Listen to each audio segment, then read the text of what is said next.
Oh my dragon god, that was so hard, so difficult to sign a pentagram on the ground. I'm glad I can share this to you because, oh my goodness, I wanted to do a ritual with a pentagram, with the four elements and the main element. I mean, you have to know something about the pentagram. It has a lot to do with our dragons. It represents all the four elements, and all the four elements in the fifth element is the spirit, the energy of the spirit. All of four of them, it creates the spirit and has a lot to do with the dragon. So I often use this. Uh, People often see this as something demonic or something bad. I bet this is on a trail where people go. I bet when they see this, they will immediately say, "Oh my God, something evil happened here." No, not something evil, because this is actually the place with a lot of history, a place of the World War II. That is time ago, 1994. This was the hiding out of the resistance back in the day. And the resistance stayed here on this rock, and here today they still honor the people who were the resistance, of course. This town just a little further was just burned down, and all the people, the citizens, fled into this place. Here they were safe from the Nazis. And yeah, if you come here, there is a lot of dark energies, and sometimes these dark energies can be used, sometimes by me, sometimes, yeah. And also in these times, I have to admit, sometimes when I'm home, I'm a little bit lonely. I can feel myself a little bit lonely. And sometimes the dragon veil, especially in these times, in spring, these veils between me and the dragon is just very, very thick, and I just cannot get through it. Sometimes I just don't hear my dragon anymore. And it's such a shame because I hate that. I hate that. It feels like the dragon has abandoned me. But it's not. I know it's not. After so many years, yeah, I know that this is just nature's way. This is the veil between me and the dragon. This is also with you. It's just the same thing, and we are all so afraid that the dragon will abandon us. But they don't do this. They just don't do this. That is not the dragon's way. But it's just how nature works. And in order to keep myself busy, I do rituals, and also, and this might seem strange to you, I also try to waken up other entities also beside the dragon, because I know that the dragon is still with me and still is the guardian of us. But that doesn't mean that you cannot explore. You can explore a further on world, because you create the dragon eye, but also you are very sensitive to energy behind the veils. So that it might be that you will explore some more than just the dragon's realms, even though you don't want nothing else more than the dragon's realms. But there can be entities behind the veils that are very friendly, and yeah, like I say, exploration is something that you can do on the dragon's path. And like I said, it has nothing to do with something demonic or the devil. That is something that the church made up. The devil is, for example, not real, but it's something made up. In the Old Testament, it never existed, the devil. Then God was actually the dark side and the light side altogether. It only was created later on in the New Testament, where they conveniently change it into the devil. So easy, of course, to change everything if you like it, if you want people to follow you for power and money. But I'm not against Christianity. I'm not against the people who believe in God. But it's just these fundamentalists, people who are too strict, the people who say back in the day the witch burnings is a good thing. Those are the people I have no respect for. And that is a bit because they are too extreme in their path. And I had a lot of brothers and sisters, a lot of them actually, that mix other paths with the dragon. In the beginning especially, I don't agree with that, because you have to have this total 100% um, uh, concentration on the dragon and the dragon's path, because this is a very difficult path, and this path requires discipline sometimes. And you cannot do this if you mix your paths. That is what I said. But later on, I discovered actually more and more that these people actually find peace and actually find comfort in what they believe. These people, most of the time, have been brought up in a childhood in Christianity or maybe another religion. And actually, what these people did now, what they heard about the dragon, and a trigger worked, and they accepted the dragon, but they didn't ditch the religion that they brought up with. So they tried to mix them. And actually, that is not that bad if you find comfort in this, if you find peace with this. You know, the other way around is just the same thing. If you are more on the darker side, and you say, yeah, like Lucifer, the one that I dreamed of, is also, yeah, that you can also actually more often this happens, that you will take this teachings from Lucifer and mix it with the dragon's path. And this is actually called Draconian Wicca. It has a name, my brothers and sisters. But you can also do this with the other side. If it comforts you, then you have this power over it. You have this strength, and this only strengthens you further. So you will eventually let this veil between you and the dragon fall. And I'm very glad for that. So now I'm totally for, if you want this, then go for it.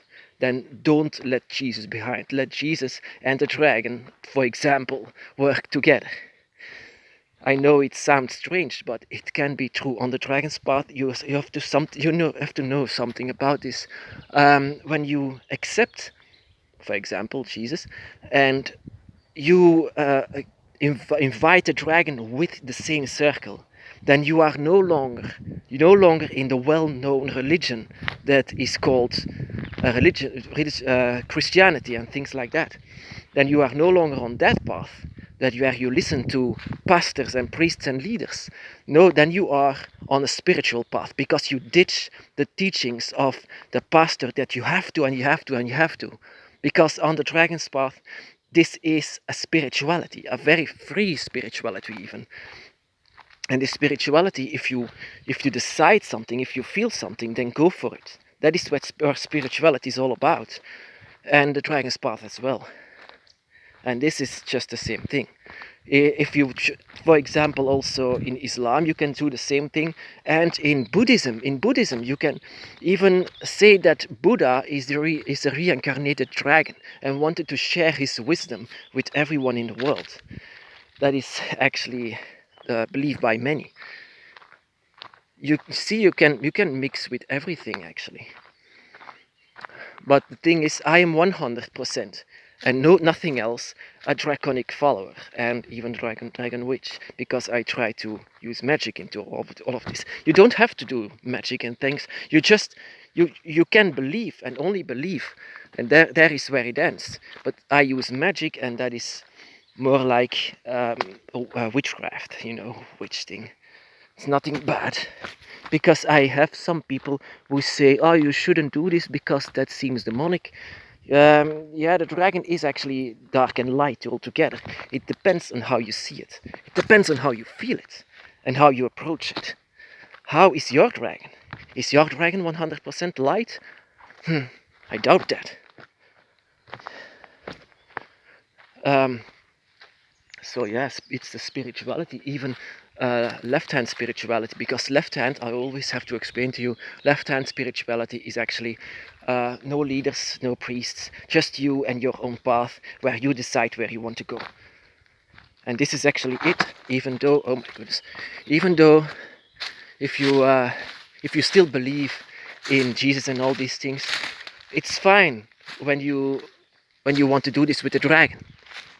When you can believe, of course, that, for example, that God created the dragons and all of the four elements, the four elemental dragons, and actually that is not far apart, because that is actually a story that is actually in Christianity, in the Old Testament, that he created Leviathan, and Leviathan was actually very much needed for God. And That is where the story comes from a bit. That God created all the four elements to create life, and all the four gods, and then you have the guardians, and that are the angels. It's not that far away, if you think about this, but it's all very much pagan. Actually, where does it come from? The where does the stories from all these religions come from? Of course, paganism. It's and you do whatever you want with it. That is always on the dragon's path. There is no leader that can tell you how your path should be. Because no matter how you turn it, if you and I always have to take Christianity for example, because I was also brought up with this religion, but because I know everything actually about it. If you want to accept Jesus and the dragon gods even, and the Christian God as well, as one big harmony of spirits and deities and gods, then it's fine. Then if you find comfort in this will give you power and strength to continue with this. Because actually, if you listen to all these stories, these creation stories, then actually, like I said, it's not that far away from the truth. Not at all. And if you want to take the darker side, then it's also fine. Like I said, that is called Draconian Wicca, where Lucifer is seen as a dragon, just the same as Lilith and all of these deities. So, no matter how you see it, it will always be right for the dragon's path. But like I said, for me, 100% the dragon's path, because it's a very, very difficult spirituality where you have a lot of questions, where you have to answer a lot of questions in. And so I say 100%. I love my dragon. I didn't believe in anything anymore, except once I saw and felt my dragon, and then it was 100%. But some people just cannot turn their backs on the religion that they brought up with, and that is also a very good thing. If you don't say I reject the dragon, or I refuse to go to my feelings. These people give in to their feelings, but they just don't give up there where they are, where they used to believe in. Of course, the religion says it's bad to mix things. It's only Christianity or only Islam or only other religions. But no, it's not. It's not, and it's time to let people free in this. Whatever gives them strength and power, just let them.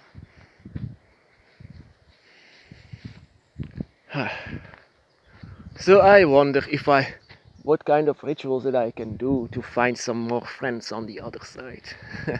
I have a lot of friends on the other side who are not always a dragon, but most of them are.